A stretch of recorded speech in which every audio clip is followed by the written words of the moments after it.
Mackenzie Johnston with Tri-State Livestock News, bringing you discussions concerning fair cattle markets. Today we have the opportunity to chat with Harriet Hageman of Laramie County, Wyoming. Harriet is an attorney who has dedicated much of her professional career to protecting private property rights, water rights, and constitutional rights. So to start off with, Harriet, can you just tell me a little bit about your background and your involvement within the cattle industry? Well, I grew up on a ranch about 100 miles north of Cheyenne, outside of Fort Laramie, Wyoming. And that ranch is still in my family. My brother Hugh runs that ranch with his family. My mother, until very recently, was living there. And her house burned down last month, or actually in August. And so she's living with my sister in Torrington. But she has been there for many, many years. I grew up on a cow-calf operation, and that's what my family continues to operate in Goshen County. And I was raised doing everything from moving cows to fixing fence to irrigating to farming to doing whatever was necessary to raise livestock. Fantastic. And you are now a lawyer, correct? I am. I have been practicing law for over 31 years. So what do you feel are the major issues standing in the way of fair cattle markets today? Well, I think that what was pretty clear during the RCAF convention that I attended in August, as well as talking to my clients and talking to my brothers about the cattle market, is that the market is rather broken at this point in time. What we see is that we only have the 4 big packers, and I think that that is impacting the cattle market across the board. We basically are moving into, or have moved into, a monopolistic situation. And until that is addressed, I do not see that we're going to be able to fix the fundamental problems that we have with the market. What are your thoughts on the DOJ investigation into our big 4 beef packers? I think it's a long time in coming. I think that it's very obvious to anyone who pays attention to the market and pays attention to what has been happening, that there has been, that there needs to be some antitrust investigation into the 4 packers. Into the markets, into the pricing, everything. Again, I grew up in this industry, and you definitely would see fluctuations over the years, but gradually over time, you could see that the market would increase. And as prices increased at the grocery store, you were hopefully seeing that the cattle producers themselves were also benefiting from that. And the fact is that that isn't what's happening now. And there is a reason as to why, or there are reasons as to why we're seeing that. I think it's probably pretty obvious what is happening. I think that an investigation into the 4 packers and the arrangements among them, as well as other outside organizations, is a long time in coming. I hope that we can actually get some real answers. There's been a lot of talk about increasing competition within our cattle markets. We've seen Senator Chuck Grassley bring forward the 5014 legislation. A couple weeks ago, Senator Fisher from Nebraska brought forward some legislation to increase transparency and increase negotiated cash trade on a regional basis. Do you feel that these types of legislation will increase competition within our cattle markets? Well, you hope so. You hope that these can be fixes, but I still think that the fundamental fix needs to go back to looking at what is going on with our packers and the kind of arrangements that are being made in the back alleys or the back rooms, if you will. I think that that's what we need to be looking at. We need to be finding out what has happened with the market and why. We saw over the last 6 months with the coronavirus, the situation with the distribution chain and things like that. And I just think that there are some fundamental problems in the market right now. I'm hoping that some of this legislation can help fix it, but I think that there are other things that our congressional representatives should be doing as well. There's currently a petition circulating to bring about a referendum with our beef checkoff. What are your thoughts on this? I think it's, again, it's long overdue. I don't believe that the beef checkoff program should have been in place for 35 plus years without that kind of a referendum. When you start looking at the beef checkoff program, what you realize is there is massive, massive, massive amounts of money involved. And as a result, you see money being spread around in areas and to industries and to groups and to further certain agendas that really ultimately are going to have negative consequences to the cattle industry itself, to our beef producers. So the beef checkoff program and the related BQA program, the beef quality assurance program, are interrelated. You're seeing that beef checkoff money is going to foster and to push forward with the BQA program. What I see as an attorney, and what I see with the packers, what I see with what has been going on with the industry, is that the beef checkoff program in large part has really benefited the packers in many, many ways. And at the same time, it has hurt the actual cattle industry, the cattle producers. Then you couple that with this BQA program, the beef quality assurance program, and the effort by the USDA to require our livestock producers to use RFID ear tags.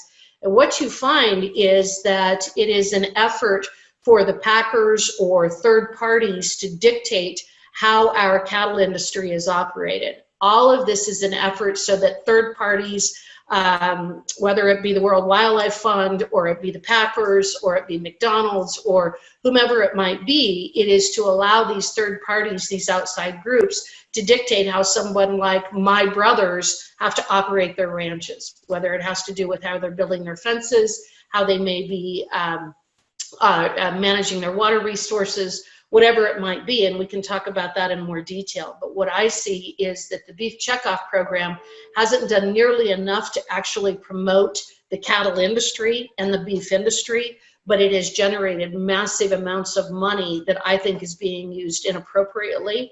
I think that it is being misappropriated. I think it's being directed to the wrong things. I don't think that it's actually being directed to help the cattle industry itself. I think it is being used to help third parties, some of whom would like to see the cattle industry go away entirely, and others who would like to see the cattle industry vertically integrated, none of which is for the benefit of our cattle producers. You speak about RFID tags. You represented our calf in a lawsuit against the USDA requiring ranchers to use RFID tags. Can you elaborate on this lawsuit and how it played out? Sure. Let's go back to what an RFID ear tag is. It's called radio frequency identification. And starting in about 2011, at least for the public announcement by the USDA, they were going to look at what we needed to do in terms of cattle identification and traceability in the United States. So they did a notice of proposed rulemaking at that time. They went out to the industry and they said, what do we want to use for official identification for livestock producers? Cattle, well, all livestock producers. Bison are involved, horses, chickens, different kinds of animals, different animals are involved with it. And they went out and did a rulemaking. And in 2013, the USDA issued a final rule for animal identification and traceability. The idea being that we want to make sure that if there is an issue with an animal, whether it's with BSE or something else, that a foot and mouth disease, whether there's something else that they need to catch, that if they find an animal, they're able to trace it back to its origin and hopefully contain whatever that disease outbreak may be, or limit it or restrict it or make sure that it doesn't happen in the first place. That's an admirable goal. But what happened is when they went to the industry was very clear that we have good identification and traceability techniques in place and have for well over 100 years. Brands, ear tags, back tags, tattoos, there's a group identification numbers. There's a variety of techniques that are used by our cattle producers now and have been for a long, long time. And then new technologies that have come along that cattle producers have been adopting. So ultimately, the USDA recognized that the cattle industry itself was very opposed to a one-size-fits-all approach. And so for animal identification, they approved as official forms of identification, again, brands, back tags, ear tags, tattoos, and group identification numbers. And that was very clear that that's what the industry wanted. So that was the rule that was issued in 2013. Well, in April of 2019, a fact sheet, and I'll grab it here for you, a 2-page document magically appeared on the USDA's website. And what this fact sheet was about was it's entitled Advancing Animal Disease Traceability, a Plan to Achieve Electronic Identification in Cattle and Bison. And what this fact sheet did is completely nullify the 2013 final rule. And it said, if you are going to move your cattle interstate, they must have an RFID ear tag by January 1st, 2023. And all cattle and bison that do not have an RFID ear tag will not be allowed to be moved across state lines. Where that's very significant for someone who comes from Wyoming is we don't have packing plants in Wyoming. The vast majority of our cattle, our commercial herds, our livestock producers, all of their cattle, or the vast majority of their cattle, must move across state lines at some point in its life cycle, whether it's going into a feedlot or it's going directly to slaughter. All of our cattle leaves the state, and there are many other states that are in a similar position because there are not very many packing plants in the United States. So it puts cattle producers in Wyoming at a distinct economic disadvantage. But from a legal standpoint, it was absolutely illegal. This was completely contrary to the 2013 regulation. In fact, the 2013 regulation specifically prohibited states and tribes from requiring livestock producers to use RFID ear tags. So that's how important this is. And from the standpoint of my law firm, the New Civil Liberties Alliance, we filed a lawsuit because we don't like this kind of stuff. We believe that the agencies absolutely have to follow the law. And the law in this case is the 2013 regulation. And until that's changed, USDA has no legal authority to adopt something like an RFID only requirement. So we were hired by RCAF and a couple of individual ranchers, Donna and Tracy Hunt in Wyoming, and Kenny and Roxy Fox in South Dakota, and we filed a lawsuit in federal district court in Wyoming challenging this fact sheet as violating the Administrative Procedure Act, violating the 2013 regulation, and violating the Federal Advisory Committee Act, because this fact sheet was put together by the USDA working with an advisory committee, all of whom were RFID. In fact, the head of the advisory committee is a gentleman who works for an ear tag manufacturing company. So what they did is we sued over this, challenged it, and filed that lawsuit in federal district court in Wyoming. We filed that last October. Okay, and where is that lawsuit now? Well, it was interesting because I was actually being interviewed by the Wall Street Journal near the end of October of last year, and the woman who was interviewing me said, I just tried to find that fact sheet on the USDA website, but it's not there. Can you tell me where to find it? And so I went there, and you get the 404 message. And what we realized is that they had surreptitiously pulled this fact sheet from the website, but didn't give any notice, didn't tell anybody, just pulled it off of the website. Well, we immediately issued a press release saying, the fact sheet's disappeared. We don't know why, what's going on here. And the USDA was actually forced to come out and formally renounce this fact sheet and say, we're not moving forward with that program or that plan at this time. We are reassessing it. And so they withdrew the fact sheet. And then the U.S. attorney, the USDA, they filed a motion to dismiss our lawsuit, arguing that it was moot, that they had pulled the fact sheet, and so therefore there was no reason to go forward with the lawsuit. So Monday was the last day for producers and folks to submit comments to the USDA regarding this RFID transition. So where does the whole situation go from here? Well, what happened was we actually argued against dismissing the lawsuit because we knew that the USDA had not given up. And so we continued, and we are continuing to pursue our FACA claim in the federal district court. We're arguing that we should actually be able to do discovery of the USDA folks and find out their involvement with this advisory committee so that we can demonstrate that all of the information that came from that advisory committee and that was put together to try to force RFID could actually be considered the fruit of the poisonous tree. And they'd have to go back to ground zero. They wouldn't be able to use that stuff. So right now, we're still in federal district court. We've got a motion pending with the judge asking that we be able to do discovery on the USDA, and that decision has not yet been issued. As far as the USDA's continuing efforts to try to force RFID on the cattle industry, that in fact is going forward. And on July 7th, USDA issued a notice, not a rulemaking, not a proposed rulemaking. They issued a notice asking for comments about whether, if you in fact use official ear tags on your livestock, on your cattle, that they must be RFID compliant. So they're trying to make an end run around our win in getting this fact sheet withdrawn. And so what they are attempting to do is surreptitiously, again, without doing a full rulemaking and without complying with the 2013 regulation, they're still trying to force the cattle industry to use RFID ear tags in violation of the law. But yes, the comment period ended Monday for that particular announcement, that a particular guidance document.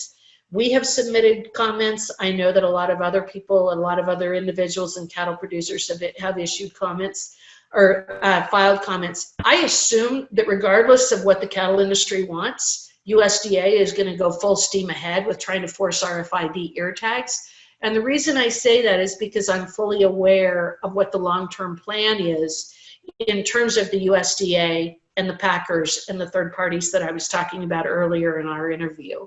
And the long-term plan of what they're attempting to do with the livestock industry, it absolutely is dependent upon them getting RFID ear tags.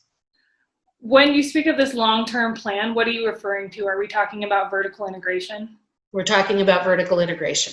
We've seen it in the poultry industry. We saw it in the pork industry, and the packers are attempting to do the exact same thing with the cattle industry.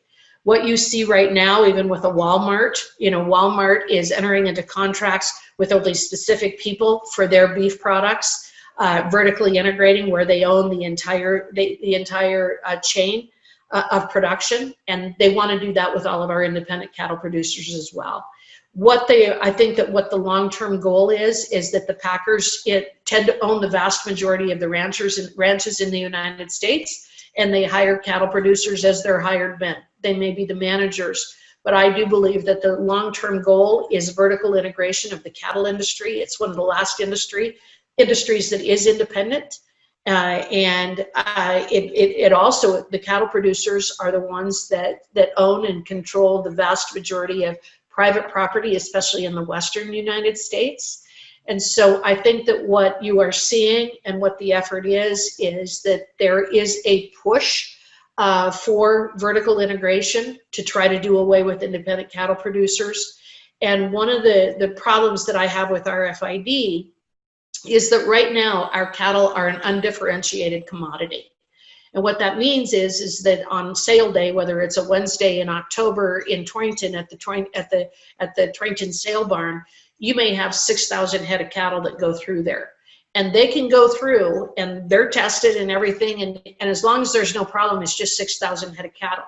If you RFID all of those, if you have one producer, or if there's a producer that says that they're not going to do the VQA, or they're not going to do something that the World Wildlife demands in terms of their operations, then what can happen is that the packers can literally say, we are not going to accept cattle from that person, that rancher, that individual, and they can stop it at the sale barn.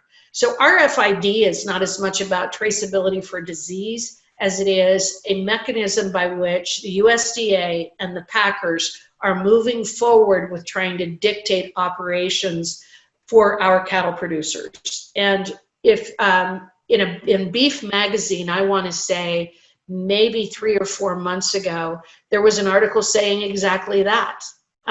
What the article was, an advocate of RFID said, consumers are demanding to know and to participate in and to have a voice in how cattle are managed and how ranches are operated. And this is the way that we do it. And everybody thinks that vertical integration is a bad thing, but it's not. And that's somebody who is an advocate of RFID, and it's someone who claims to be an advocate of the cattle industry, but he's not. He's not an advocate of the cattle industry. He is someone who is an advocate of vertical integration, which will do away with in large part with our independent cattle producers. What can independent cattle producers do to try to avoid vertical integration? What kind of efforts can be put forth to avoid this situation? Well, again, we talked about it earlier in this interview, and that is we have got to get to the bottom of what's going on with the antitrust issues with the packers. Okay, so that's one of the issues right there. The other thing is that The reason that the prices have been kept down for the cattle producers while they have been rising at the grocery store is that it's a real effort to break a lot of our cattle producers and force that vertical integration. That's another tactic that's being used right now. We had COOL. COOL was adopted, country of origin labeling. And after this last 6 months and the pandemic, we all know that the vast majority of consumers, if they are able to purchase and consume American-raised beef or lamb or poultry or pork, whatever it may be, that's what they're going to do. We don't need to be importing cattle, either live cattle or beef, from Mexico, from South America, from China, from countries that don't have the same standards that we do. The reality is that the cattle industry and the beef industry in the United States is the safest in the world. We're importing our problems. We're importing the substandard product.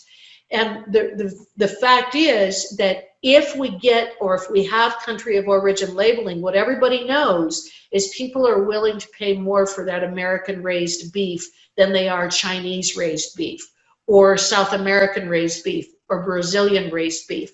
There isn't any other country in the world that has the standards that we do in the United States, both in terms of cattle production as well as beef processing and production. So having COOL would allow us to charge more for American-raised beef, and it also would probably decrease the amount of imports that we're seeing. Right now, you may go to the grocery store and you may be buying Brazilian beef, you may be buying Wyoming beef, you don't know, because our government won't protect our brand. It won't protect our trademark of being American made. And I think it's one of the more important things that we could do is ensure that our consumers knew that what they could buy is safe and humanely raised, American raised beef. And I think that that's one of the issues. Again, the packers don't want that. USDA has fought it. It was repealed by some of our representatives that I thought should have been a lot more friendly to the cattle industry and preserving COOL. But that's one of the things that our cattle producers need to do is they need to be fighting for COOL. We need to reassess the beef checkoff program. The beef checkoff program is making some people extremely wealthy, but it's not necessarily promoting beef. When was the last time you saw an advertisement for beef on TV? When we all remember the advertisements, beef, it's what's for dinner, and that was the origin of the beef checkoff program. But when was the last time that you saw advertisements about beef on TV? That's what beef checkoff was supposed to do, but we don't see that kind of promotion the way that we should be.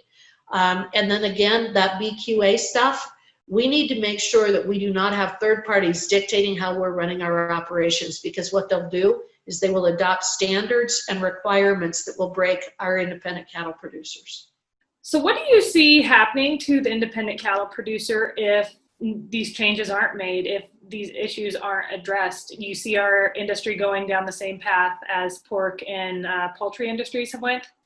You know, I hope not. I can't predict that. I'm just an attorney, and I can't predict that. It's definitely a fear that I have. And as I have studied this issue over the last almost year and a half, dealing with the RFID, reading the articles, understanding the intent, understanding the motivation, looking at the amount of money that we're talking about, and there's a lot of those beef checkoff dollars that are not going to the right place, and there's so much money associated with it that it's almost hard to track.